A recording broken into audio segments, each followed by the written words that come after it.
हैं और सीधे आपको फतेहाबाद ले चलेंगे, जहां कांग्रेस की जन संदेश यात्रा निकाली जा रही है, जिसमें कुमारी शैलजा संबोधन कर रही। क्या कुछ कह रही सुनाते हैं। बहुत सहयोग रहा है जो आज आपने ये इतना शानदार कार्यक्रम यहाँ किया।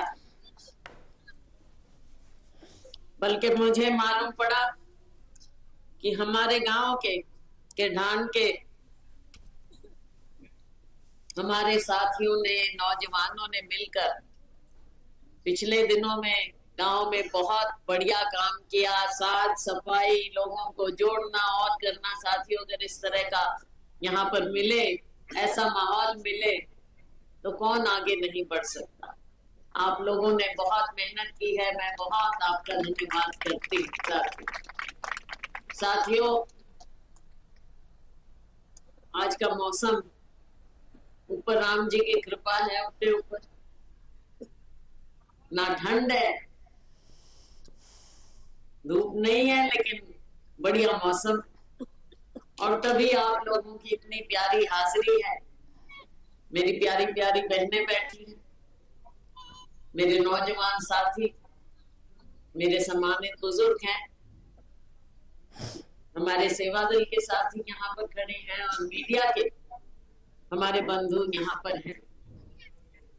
साथियों, ऐसा समय आता है जो लोगों के दिल के अंदर की भावना होती है वो बाहर आती है।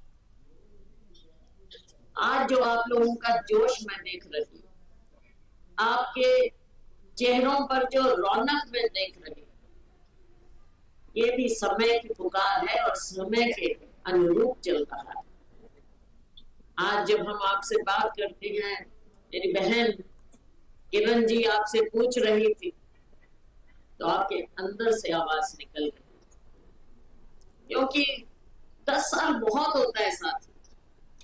मुझे याद है हमारे 10 साल यूपीए की सरकार के आपने दिए। 10 साल काम बहुत हुआ, ये आज दुनिया मानती है कि विकास जो उस समय में हुआ, हर गांव में हमने पैसा पहुंचाया था। उस समय का जो काम हुआ था, फिर भी हमारे नौजवानों को, औरों को लगा कि कुछ बातें कही जा रही हैं, कुछ पैसे की बात हो रही है, कुछ काले धन की बात हो रही है, कुछ रोजगार की बात हो रही है। लोगों ने सोचा कि पता नहीं भाई ये कौन सा मॉडल लेके आ रहे हैं, देखा तो नहीं लेकिन देखना चाहिए। तो कहा कि दुनिया भर से काला धन लेके आएंगे। तो किसने देखा था, किसको पता था? कोई कई लाख करोड़ का, कोई कितने कई लोगों को लगा भाई बहुत बढ़िया काम है, पैसा आएगा। और फिर जब गया कि पैसा लाके आपकी जेब में देंगे, फिर तो भाई सारे ताड़ी बजाते घोष घोष, अब सारे भागे उनके पीछे। हम कहते रह गए भाई हमारी भी सुन लो। किसी ने नहीं सुनी, ना इन बहनों ने सुनी, ना भाइयों ने सुनी। और नौजवान तो भाई जिसके हाथ में हमने मोबाइल दिया था राजीव जी ने, उसने सोचा आगे तो पता नहीं क्या मिल जाएगा, मांगो 2-2 करोड़ नौकरी और पता नहीं बाज लिए सारे खाते खुलवाते फिर। और फिर हम भी इंतजार में कि भाई पता नहीं हमारे से कोई गलती होगी क्या। 15 लाख, चलो हम भी इंतजार करेंगे, देखते हैं ये क्या करके दिखाएंगे। तो भाई 10 साल हो गए, लोग तो इंतजार में ही बैठे थे। और आज भी सोच रहे कि हमारे साथ क्या बनी, कहाँ गए रोजगार। नौजवान तो मेरे को लग रहा है कि जैसे हमारे माननीय प्रधानमंत्री जी कहते हैं, मेरे को लग रहा है अपने सारे नौजवान पकौड़े बनाने में तो माहिर हो गए होंगे। हो गए क्या? पकौड़े बना हुए हैं सारे, बनाने लग गए।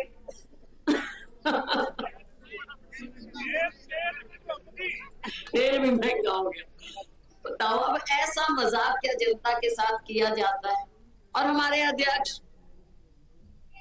खड़गे जी पूछते हैं कि भाई अब मोदी जैसा बड़ा आदमी है, वो तो झूठ नहीं बोल सकता। झूठ तो फिर हो सकता है जनता बोल रही हो, पैसे तो आए होंगे, ताई बता दे आए होंगे ना, तो ना क्यों करे, आए होंगे, चुप चुप के अमीर होली। तो साथियों, ऐसा मजाक जनता के साथ ना कभी हुआ, और अब ये जनता जान गई। इनकी असलियत पहचानने का समय आ गया कि ऐसी बातें, ऐसे जुमले, ऐसी झूठ इस देश के लोकतंत्र में नहीं चल सकती। ये लोकतंत्र हमें आसानी से नहीं मिला। आजादी की लड़ाई लड़ी हमारे कितने पूर्वज, आजादी की लड़ाई में शहीद हुए, कुर्बानी दी, तब हमें जाकर आजादी मिली। और आजादी के बाद हमारा संविधान बना, हमारे मुख्य रचयिता डॉक्टर अम्बेडकर, सबको समानता का अधिकार मिला था। पहले किसानों को भी अधिकार नहीं था, मजदूरों को कहा, महिलाओं को, किसी को नहीं, किसी को कोई अधिकार नहीं था वोट देने का, लेकिन हमारे संविधान ने हमको ये अधिकार दिया। आज उस लोकतंत्र को बचाने का समय है। विपक्ष की आवाज को उठने नहीं दिया जाता। मेरे मीडिया के साथी यहाँ पर मौजूद, बड़े बड़े मीडिया के हाउस जो हैं, आप बताइए अगर आप यहाँ से, क्योंकि मैं समझती हूँ कि नीचे जो हमारे मीडिया के साथी होते हैं वो सच्चाई दिखाना चाहते हैं, क्योंकि वो लोगों के बीच में रहते हैं, लेकिन अगर आप असली बात भेजोगे तो कहीं ना कहीं उसको बंद कर दिया जाएगा। असलियत दिखाने नहीं देते। झूठ की, एक झूठ का वातावरण देश में बनाकर रखा है। विपक्ष बोले तो उसकी आवाज बंद करो। सदन में विपक्ष के अगर सांसद बोलना चाहे उनको बाहर कर दो। साथियों, ये देश, इसकी आजादी हमने इसलिए नहीं ली थी। आज किसान मजबूर कर दिया, मजदूर को मजदूरी नहीं मिल रही, गरीब और गरीब होता जा रहा। मेरा दलित भाई आज कहां गया उसका मान सम्मान? मेरा पिछड़े वर्ग का भाई कहां गया? हमारे एससी बीसी का बैकलॉग कहां है? नौकरियां कहां है? उनका हिस्सा? क्या केवल बातें कहकर कि मैं फलाने वर्ग से हूं तो आप वोट दे दो? घर में भी कुछ चाहिए, नौकरी भी चाहिए, नौजवानों को काम चाहिए, मेरी माताओं बहनों को इस इतनी आसमान को छूती महंगाई से इनको निजात चाहिए। और ये जो मेरे साथी बैठे हैं जिन्होंने आज अच्छी जैकेट पहनी हुई है, पैंट शर्ट पहने हुए, आप भी जानते हैं जो मध्यम वर्ग के लोग हैं, महंगाई आपको भी छू रही है। बच्चों की फीस देनी पड़ती, घर के खर्चे होते हैं, कहां से आएगा? क्या आमदनी उसी तरह से बढ़ रही है जिस तरह से महंगाई बढ़ रही? आप सब जानते हैं। अपने दिल पर हाथ रख के देखिए, आपको राम के नाम का जप नहीं चाहिए। जब आप खुद करते हैं, हम सब करते हैं, राम राम सुबह से करते हैं। और ये तो अब अजीब बात लगती है मुझे। बताइए, आप सब बताइए, आप सारे गांव से उठे हुए लोग हैं, राम राम आपा कौन नहीं करते? मिलते ही आपा राम राम करते। मैं तो अभी भी मेरे मुंह से जब देखती हूँ बड़ों को, अपने साथियों को, मुंह से राम राम निकलती है। नमस्ते तो बाद में पढ़े लिखे लोगों की आई है, राम राम ही तो अपने अंदर है। तो राम राम, मुझे ये बताओ, ये भारतीय जनता पार्टी नहीं थी तब क्या अपना राम नहीं था? राम था कि नहीं था? था, राम तो था ना। और अपन नहीं रहेंगे, भारतीय जनता पार्टी नहीं रहेगी, राम जी तो तब भी रहेंगे। तो फिर ये किसका सर्टिफिकेट चाहिए? और भाई राम नाम लेने का सर्टिफिकेट बीजेपी या आरएसएस देगी हमको? साथियों, बरगलाने का एक और मौका इनको मिला, इनकी बातों में ना आए। आज जरूरत है देश को आगे बढ़ने की, आज जरूरत है भारत को जोड़ने की, आज जरूरत है नफरत के बाजार में मोहब्बत की दुकान खोलने की, जो राहुल गांधी जी कर रहे हैं। भारत को जोड़ा, देश भर में घूमे, पैदल गए, 3500 किलोमीटर से ज्यादा रास्ता उन्होंने तय किया, और अब 6500 किलोमीटर यात्रा कर रहे हैं। जैसे हम उनके पीछे, उनकी यात्रा का संदेश लेकर, उनका और खड़गे जी के संदेश लेकर हम आपके बीच में आए हैं। इस तरह से लोगों से मिलना, लोगों की बात सुनना क्या गुनाह है? मेरे मीडिया के साथी आप बताइए, क्या माननीय प्रधानमंत्री जी ने आज तक मीडिया को संबोधित किया? अब आप बोल नहीं सकते, कोई बात नहीं, लेकिन आप जानते, आप सब जानते, 10 साल हो गए हमारे से, तो आप अभी हो रहा था कि जी कहाँ बात करोगे हमारे से। हम तो करते हैं, आज जोड़ते हैं, मीडिया स्तंभ है हमारे लोकतंत्र के, तो लोकतंत्र को भी बचाना है साथियों। हमारे नेता राहुल जी और खाड़गे जी आज यही बात लेकर निकले, और हम भी आपके बीच में आज यही बातें लेकर आए हैं। फतेहाबाद के कुछ मुद्दों पर मैं जरूर रोशनी डालना चाहूंगी। नशे की बात मेरी बड़ी बहन किरण चौधरी जी ने कही। 38 ये आंकड़ा मिला है, 38 मौत हुई नशे से हमारे यहाँ इस एरिया में। कितने लोग पकड़े गए? क्या जाल कसा है? आप बताओ, गांव गांव में नशा नहीं फैला हो तो मुझे बताओ, कहाँ हमारे नौजवान, हमारे बच्चे इतने अच्छे, जिनका इतना अच्छा भविष्य हो सकता है, नशे की लपेट में आकर जब वो चले जाते हैं तो परिवार पर क्या बीतती होगी, माँ बाप पर क्या बीतती होगी। ये बात सोचने वाली है साथियों। और यहाँ पर हमारे फतेहाबाद में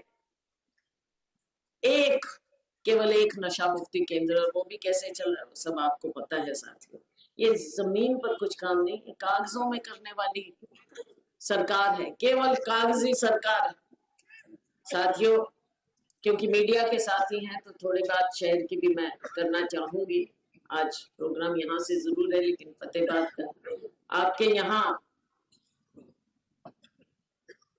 1.5 साल पहले नगर परिषद गठित हुई थी, और आप मुझे बता दीजिए कि अब तक एक भी टेंडर लगा हो तो काम का मुझे बता दो, एक भी टेंडर लगा हो साथियों, आप पता करिए। हम तो बोल सकते हैं, पता आप कर सकते हैं, जमीन पता करिए, कोई भी टेंडर लगा हो। सफाई का क्या हाल है आप बताइए। और हाँ, अखबारों में इश्तेहार बहुत बड़े बड़े दे देते हैं साथियों। फतेहाबाद हिसार रोड पर 50 एकड़ में मेडिकल कॉलेज बनाने के लिए भूमि का अधिग्रहण किया था। क्या हुआ? बाद में उन्होंने कहा कि हम टोहाना ले जाएंगे। कोई बुरी बात नहीं है, जिला एक कहीं भी हो, लेकिन भूमि अधिग्रहण यहाँ हुआ, कहा टोहाना भी बनेंगे, ना इधर के ना उधर के, ना यहाँ कॉलेज ना वहां कॉलेज, फिर बरगला दिया। कहा था हर जिले में मेडिकल कॉलेज खोलेंगे, लेकिन असलियत पता कीजिए। एक और बात, बहुत साल से मांग रही है सिरसा फतेहाबाद अग्रोहा रेलवे लाइन की, और इन्होंने बड़े जोर शोर से वायदा किया था 10 साल पहले कि हम ये रेलवे लाइन करवाएंगे, सर्वे होगा। कहाँ गई रेलवे लाइन? क्या हमारे इस एरिया को विकास नहीं चाहिए? भाई हमने तो काम किए, लेकिन हमारे को तो ये 15 लाख और 2 करोड़ नौकरी लेके उड़ गई। क्या करा? बड़ी लाइन लाए थे उस टाइम, हमारे टाइम।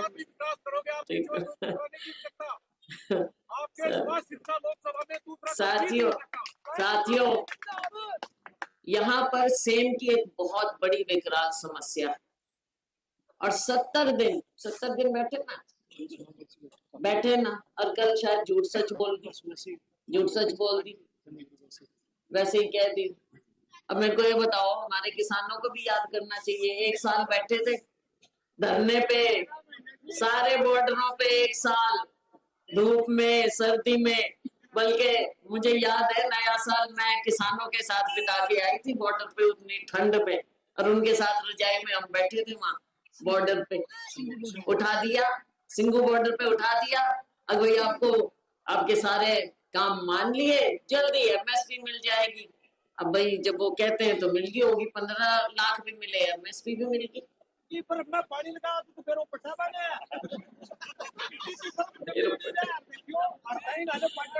साथियों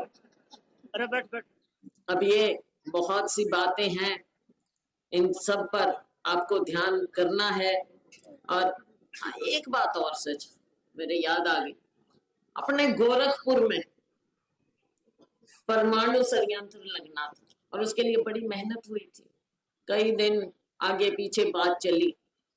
गोरखपुर दूर नहीं है और इतना बड़ा दुनिया का प्रोजेक्ट अपने अगर इस क्षेत्र में आता तो सोचो सारे इलाके को फायदा होना था। कहाँ गया ये सरकार आई, भूल गए। 3800 मेगावाट 2800 मेगावाट बिजली पैदा होनी थी वहां से। एक भी इन्होंने संयंत्र अपने राज्य में हरियाणा में लगा के दिखाया हो बिजली का तो बता दो सर, एक भी। बल्कि ये लगा लगाया जो आगे बात बढ़नी थी परमाणु की वो भी ठप पड़ा है। तो कुछ तो कहे कि हमने ये किया, कुछ भी नहीं। जो बातें कही सारी झूठी साबित हुई। तो साथियों ज्यादा कुछ ना कहते हुए आगे आज इन्होंने 22 प्रोग्राम रख रखे हैं, लेकिन जब आपको सबको जब देखते हैं तो फिर हमारे से भी नहीं रहा जाता। अगर भाई आपसे भी पूछ ले, भाई कोई काम हो लिए, पैसे मिल गए, नौकरी मिल गई, पूछना तो पड़ता है, हमें भी जवाब देना होगा अपने नेताओं को। अगर भाई यहाँ के लोग खुश हैं कि ना खुश है, पहले बताओ। भारतीय जनता पार्टी सरकार से ऊपर भी सरकार, नीचे भी मीडिया के साथियों, डबल इंजन कहते हैं, डबल इंजन की सरकार। तो सारे राजी हैं क्या? राजी हो? ना राजी होंगे भाई, नाराज हो? चलो वो तो आगे देखेंगे। आज मेरे साथियों ने, बलवान जी ने, हमारे इन साथियों ने, सबने आपने मिलके इतना देखो आपने ये कट कर रखा है, सारे मिले हैं, आप लोगों से बात हुई। आने वाले समय में ध्यान रखना है सबने। और मैं समझती हूँ राजी तो बिल्कुल भाई, हम राजीकरण आए हैं और क्या राजी करेंगे, वरना हम क्यों आएंगे? हमने कभी झूठ नहीं बोला। तो सबको राजी करेंगे, टाइम आने दो। कोई बात, मेरी बहनें जो बैठी हैं ये और लेकर किसी को भी, सबको सुखी करना है। हमने सबसे पहले बहनों को सुखी करना है, सबसे पहले, और ये नौजवानों को। तो आप सबने बड़े इत्मीनान से हमारी बात सुनी, आपका मैं तहे दिल से धन्यवाद करती हूँ और आप सबको बधाई। नवनीत बिल्कुल ठीक है भाई, बहुत बहुत धन्यवाद, बहुत बहुत धन्यवाद। जय हिंद।